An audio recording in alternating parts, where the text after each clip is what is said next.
In 1994, Charles Murray and Richard Herrnstein co-authored The Bell Curve, an extremely controversial book which claims that on average, some races are smarter and more likely to succeed than others. Murray and Herrnstein also suggest that a lack of critical intelligence explains the prominence of violent crime in poor African American communities. But Charles Murray and Richard Herrnstein are not the only people who think this. In 2012, a writer, journalist, and political commentator named John Derbyshire wrote an article that was supposed to be a non-black version of the talk that many black parents feel they have to give their kids today. Advice on how to stay safe.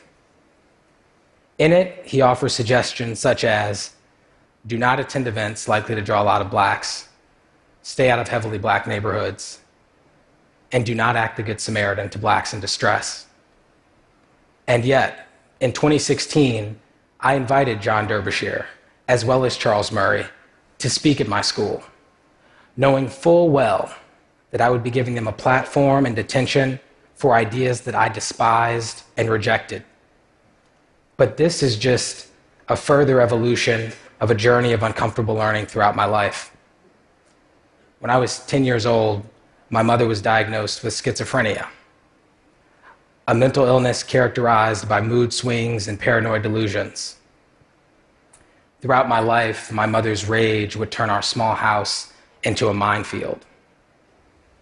Yet, though I feared her rage on a daily basis, I also learned so much from her.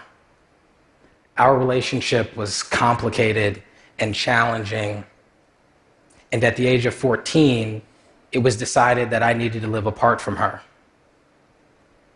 But over the years, I've come to appreciate some of the important lessons my mother taught me about life.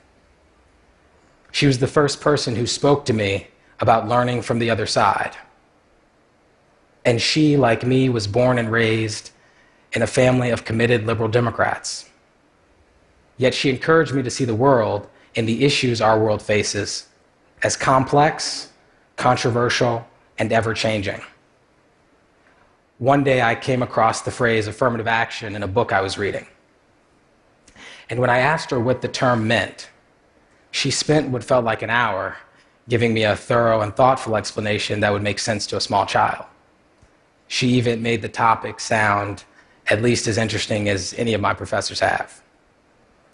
She explained the many reasons why people of various political views challenge and support affirmative action, stressing that while she strongly supported it herself, it was important for me to view the issue as a controversial one, with a long history, a questionable future, and a host of complicating factors.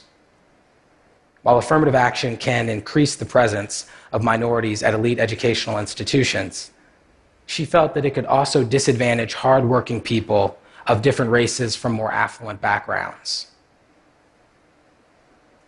My mom wanted me to understand that I should never just write off opinions that I disagreed with or disliked, because there was always something to learn from the perspectives of others, even when doing so might be difficult. But life at home with my mom was not the only aspect of my journey that has been formative and uncomfortable.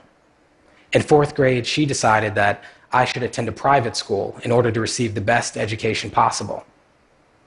As a black student attending predominantly white private schools, I've encountered attitudes and behaviors that reflected racial stereotypes.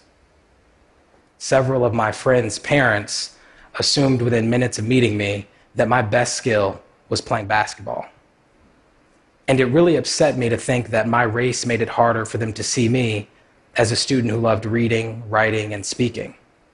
Experiences like this motivated me to work tirelessly to disprove what I knew people had assumed.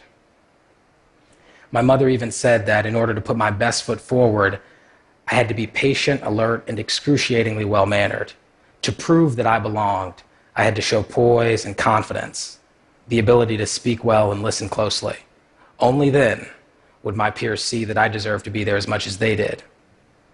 Despite this racial stereotyping and the discomfort I often felt, the learning I gained from other aspects of being at an elite private school were incredibly valuable. I was encouraged by my teachers to explore my curiosity, to challenge myself in new ways, and to deepen my understanding of subjects that fascinated me the most. And going to college was the next step. I was excited to take my intellectual drive and interest in the world of ideas to the next level. I was eager to engage in lively debate with peers and professors, and with outside speakers, to listen, to learn, and gain a deeper understanding of myself and of others. While I was fortunate to meet peers and professors who were interested in doing the same thing, my desire to engage with difficult ideas was also met with resistance. To prepare myself to engage with controversy in the real world, I joined a group that brought controversial speakers to campus. But many people fiercely opposed this group, and I received significant pushback from students, faculty, and my administration. For many, it was difficult to see how bringing controversial speakers to campus could be valuable when they caused harm. And it was disappointing to me facing personal attacks, having my administration cancel speakers, and hearing my intentions distorted by those around me. My work also hurt the feelings of many, and I understood that. Of course, no one likes being offended, and I certainly don't like hearing controversial speakers argue that feminism has become a war against men or that blacks have lower IQs than whites. I also understand that some people have experienced traumatic experiences in their lives. And for some, listening to offensive views can be like reliving the very traumas that they've worked so hard to overcome. Many argue that by giving these people a platform, you're doing more harm than good, and I am reminded of this every time I listen to these points of view and feel my stomach turn. Yet tuning out opposing viewpoints doesn't make them go away because millions of people agree with them. In order to understand the potential of society to progress forward, we need to understand the counterforces. By engaging with controversial and defensive ideas, I believe that we can find common ground. If not with the speakers themselves, then with the audiences they may attract or indoctrinate.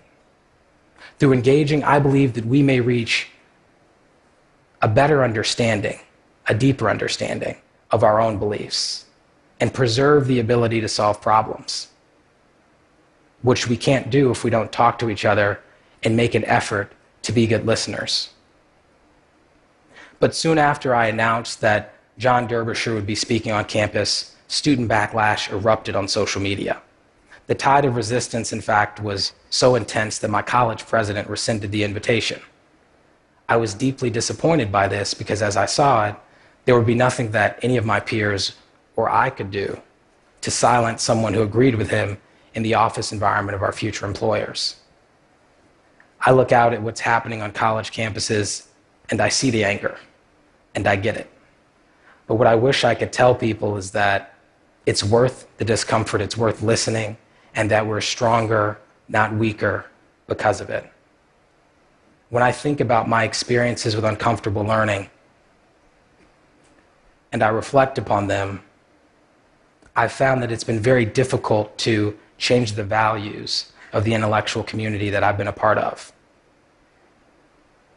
But I do feel a sense of hope when I think about the individual interactions that I've been able to have with students who both support the work that I'm doing and who feel challenged by it and who do not support it. What I've found is that while it can be difficult to change the values of a community, we can gain a lot from individual interactions. While I didn't get to engage with John Derbyshire due to my president's disinvitation, I was able to have dinner with Charles Murray before his talk. I knew the conversation would be difficult, and I didn't expect it to be pleasant, but it was cordial, and I did gain a deeper understanding of his arguments. I found that he, like me, believed in creating a more just society. The thing is, his understanding of what justice entailed was very different from my own.